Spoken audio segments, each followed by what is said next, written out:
হে hello everyone, আজ ছিল Sunday. তো আজকে ঘরোয়া পদ্ধতিতে বাড়িতে করেছিলাম চিকেন কষা। তো চিকেনটাকে প্রথমে লেবু দিয়ে আর মাখিয়ে রাখছিলাম, তারপরে গরম জল দিয়ে ধুয়ে নিয়ে এটার মধ্যে আমি টক দই আর আদা বাটা দিয়ে ম্যারিনেশন করেছিলাম আধা ঘন্টার মতন। তারপর আলুটাকে লাল লাল করে ভেজে নিয়ে গরম মশলা ফোড়ন দিয়ে পেঁয়াজ রসুনটাকে লাল লাল করে ভেজে নিয়ে এর মধ্যে ম্যারিনেশনের চিকেনটা দিয়েছিলাম। চিকেনের জলটা শুকিয়ে আসলে এর মধ্যে দিয়েছিলাম রসুন বাটা আর পেঁয়াজ বাটা আর টমেটো বাটা।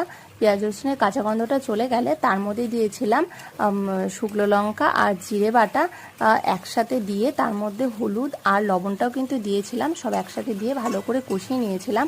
আর মাঝে মধ্যে লেগে যাচ্ছিল না, একটু জল দিয়েও কষাচ্ছিলাম। তো তারপরে ভাজা আলুটাকে এর মধ্যে দিয়েছিলাম। তারপরে ভালো করে একটু নাড়াচাড়া করে নিয়ে এর মধ্যে গরম জলটা দিয়ে কিছুক্ষণ ফুটে আসলে তার মধ্যে দিয়েছিলাম গরম মশলাটাকে বেটে নিয়েছিলাম। তো গরম মশলা বাটাটা দিয়ে নামিয়ে নিলাম। তো আজকে আমার এই ভিডিওটা কেমন লাগলো, যদি ভালো লেগে থাকে তাহলে আমার চ্যানেলটাকে like comment share and subscribe করে দিও। টাটা।